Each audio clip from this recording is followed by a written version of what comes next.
Alright guys, we got the Turtle Beach Recon 500 that we're going to be reviewing right here. And I'll tell you right now, this thing should scare the hell out of the competition because it's delivering audio quality way above its $80 price tag.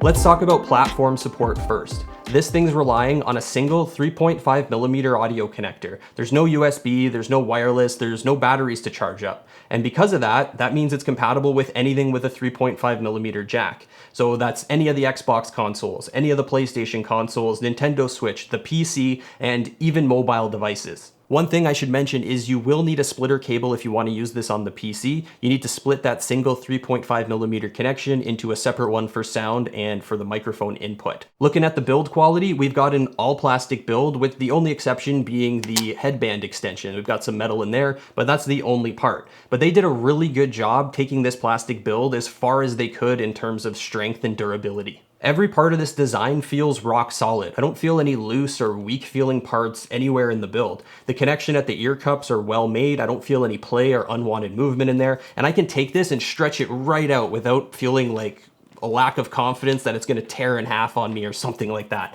It's just a really well made, durable design all the way around. Even the cable feels really nice. It's braided fiber, it's flexible, but really strong. I don't think it's gonna fray or wear out over time, but keep in mind this is not a removable cable, so don't go reefing on it trying to pull it out of the ear cup on the headset because that will probably damage it. Having such a strong build means it's got a little bit of weight to it, over 350 grams including the microphone according to my scale. So it's safe to say it's not going to win any awards in terms of being the lightest headset on the market, that's for sure, but it does put that weight to good use. So what about comfort? I don't care how good a headset is, if it's not comfortable to wear, I'm probably not going to want to use it. And with the Recon 500, there's a few different things that are all working together to make this as comfortable as possible. We've got lots of adjustability here, so we can tilt forwards and back quite a bit here, and then there's lots of swivel motion. You can rotate these so far that they can lay completely flat on a surface like this. And we've got a decent amount of headband adjustment here as well, so you can pull each ear cup out independently, and there's some really nice hard stops at each increment that are really actually firm, so I don't think you're going to get any creep when you're setting your headset to where you want it. It's going to sit exactly where you put it and not budge. Now here's where things start to get really awesome. Just look at the amount of plush memory foam that we have on the inside of these ear pads.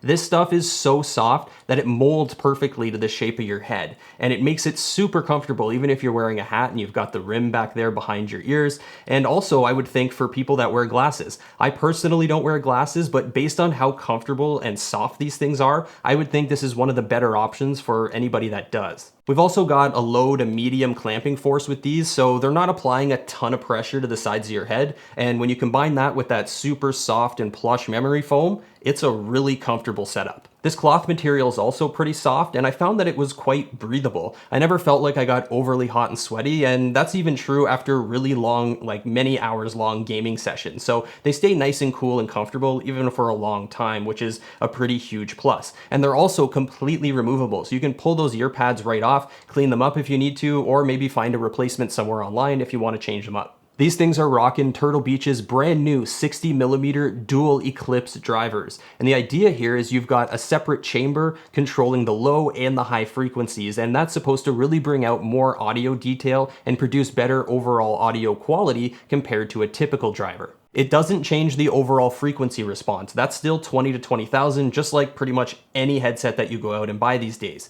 But what's interesting is the amount of detail and the quality that you're getting within that same 20 to 20,000 range. It's actually excellent. It does a really good job at balancing the lows and the highs so that it doesn't come off as sounding like just another overly exaggerated bassy gaming headset. The really impressive part is all the little fine details that you can hear. I felt like I had an even better sense of direction than I get from my Sennheiser headphones, and that's a really big deal for me because those have been my favorite headphones for years because of the amount of detail and sound quality that I can get from them. With the Recon 500, I could hear footsteps, weapon reloads, and loot being picked up by enemies even when they were a decent distance away, which I felt like was a pretty big advantage in the game. The overall sound quality and the immersion that you can get from these is nothing short of amazing, especially at this price point.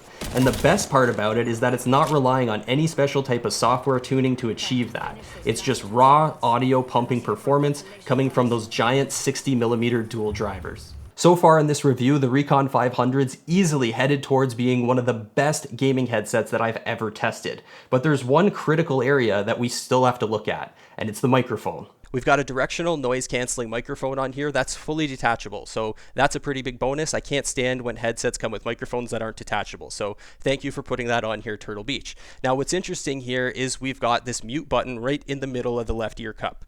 Really big, really easy to find and press, but what's weird about it is there's really no way to tell when you're muted or not. Well, there is a way, but it's very subtle, and you kind of have to train yourself to know what to look for.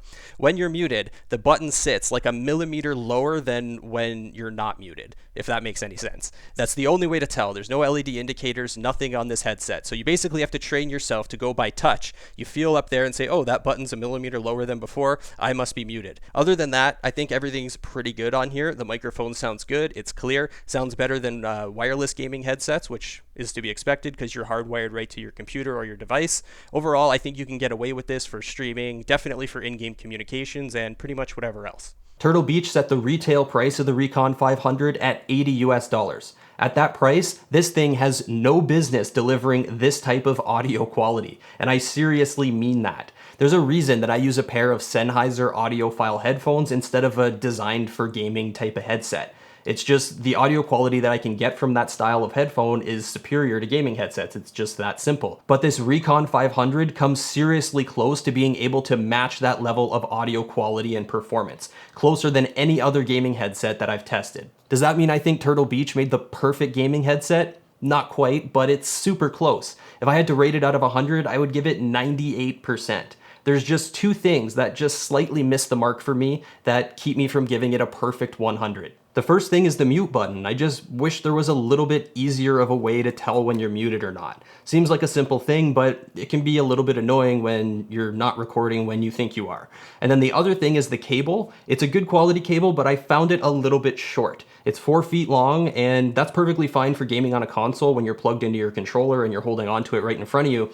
But if you're using the PC, if you're gaming on there and you got to plug into the back of it, 4 feet's a little bit short. Going to like a 5 foot or maybe a 6 foot cable might have been a little bit better and more versatile in my opinion. The good news is neither one of those things are deal breakers by any means. They're more minor annoyances on an otherwise perfect gaming headset. And when you consider the fact that they're selling this for $80, it's an absolute steal of a deal. One of the easiest things to recommend that I've ever reviewed on this channel. The purchasing links are going to be down in the description along with other specs and information. Check that stuff out if you're interested, and give the video a thumbs up and hit the subscribe button on your way out, and we'll see you soon.